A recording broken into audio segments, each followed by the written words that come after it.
గురువుగారు, దేవదానవులు క్షీరసాగర మదనం చేసిన సందర్భంలో విష్ణువు మోహిని అవతారాన్ని ధరించాడు.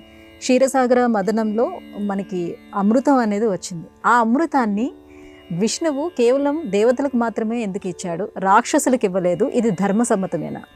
యత్నే కృతే యది నసిద్ధ్యతి కోత్ర దోష. పౌరాణికంగానే ఈ కథనాన్ని మనం పరిశీలన చేసినట్లయితే, ఇంతకంటే పూర్వం రాక్షసులు ఒక కృతకంగా మృత సంజీవని విద్యను సాధించారు. ఇక మా అంతవారు లేరు అనే ప్రయత్నం చేశారు. ఆ విద్య దేవతలకు కూడా సంక్రమించడంతో సమానత్వం ఏర్పడింది. దేవతలు రాక్షసులు సమానమే, కశ్యప సంతానమే, తల్లులు వేరు, దితి అదితి. అలాంటప్పుడు దేవతలకు ఏ స్వర్గం అర్హత ఉన్నదో రాక్షసులకు కూడా అదే స్వర్గం అర్హత ఉండాలి. దేవతలకు ఏ అమృతాన్ని స్వీకరించే యోగ్యత ఉన్నదో రాక్షసులకు కూడా ఆ స్వర్గాన్ని స్వీకరించే అధికారం ఉండాలి. ఈ దేశంలో ఒక తుపాకీ, ఒక రివాల్వర్, ఒక AK-47 ఇలాంటి కొత్త సాధనా సామాగ్రి ఒకటి కనుక్కున్నప్పుడు ఆ తుపాకీ, ఆ రివాల్వరు అందరి వద్ద ఉండవచ్చు. అందరి వద్ద ఎందుకు ఉండకూడదు?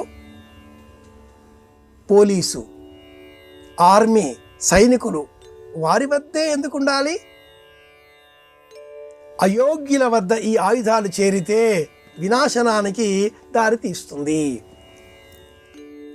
దేవతలు రాక్షసులు సమానమే, కానీ అయోగ్యత కారణంగా, ఉద్వేగ ప్రకృతి కారణంగా రాక్షసులకు ఈ అమృతాన్ని స్వీకరించే అధికారం దూరమైంది. ఈ పురాణ కథనానికి, మోహిని అవతార స్వరూపమైన పురాణ కథనానికి మూలం వేదమే. దేవాసురా సంయుక్త ఆసన్ తే దేవ ఆప్యేష్వమృజత. ఒకానొక వేదంలో వచ్చే చిన్న కథ ఇలా మనం స్వీకరిస్తే, దేవతలు రాక్షసులు యుద్ధం చేశారు. ఆ యుద్ధంలో దేవతలకు అమృతం స్వీకరించిన కారణంగా మృత్యువు లేదు. మాకు కూడా ఈ అమృతం కావాలి అనేటటువంటి తత్పరతతో రాక్షసులు కూడా తపస్సు చేశారు. బ్రహ్మము ప్రత్యక్షమై, మీ తపస్సు బాగుంది, కానీ మీరు తపస్సు చేయాలి అంటే మీకు యజ్ఞోపవీత అర్హత లేదు కదా, యజ్ఞోపవీతం ధరించాలి అనడంతో గురువు కావాలి. రాక్షసులంతా వెళ్ళారు, శుక్రాచార్యుని గురువుగా స్వీకరించారు, ఒక్కొక్క యజ్ఞోపవీతాన్ని ధరించారు, మళ్ళీ తపస్సు చేయడం మొదలెట్టారు. మళ్ళీ బ్రహ్మం ప్రత్యక్షమై, మీరు యజ్ఞోపవీతం వేసుకున్నారు కానీ అపసవ్యంగా వేసుకున్నారు, మళ్ళీ మేము సవ్యంగా వేసుకునే ప్రయత్నం చేస్తాం, వీలు లేదు, ఇక్కడ 3 సార్లు అయిపోయింది, మీ అవకాశాలు తొలగిపోయాయి అంటూ వెళ్ళిపోయింది ఆ బ్రహ్మ చైతన్యం. ఉపవియ్య దక్షిణం బాహుముద్ధరతే వధత్తే సవ్యమితి యజ్ఞోపవీతమే తదేవ విపరీతం ప్రాచీన వీతగం. వైదికంగా ఆలోచన చేస్తే వేదంలో ప్రతి అంశం కూడా వైజ్ఞానికంగా ప్రతి ధర్మాన్ని ఇలా మనకు ప్రబోధం చేస్తూనే ఉంటుంది. చేసే కర్మ ఏదైనా లోకానికి మేలు కలిగించేది కావాలి.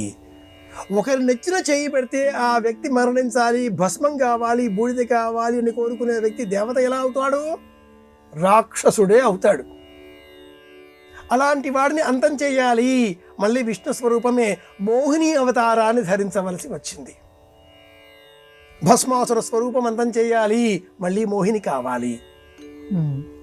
ఈ అమృతాన్ని స్వీకరించిన ఆ ఒకానొక రాక్షస స్వరూపం కాసింత స్పర్శ సోకిన కారకంగా రాహుకేతువులుగా మారి లోకానికి కాంతినిచ్చే సూర్యచంద్రులను మింగివేయడం అన్న కథలు నీడలుగా, స్పర్శ సోకితేనే ఇంత అన్నప్పుడు లభిస్తే అందుకోసమే ఇవ్వలేదు.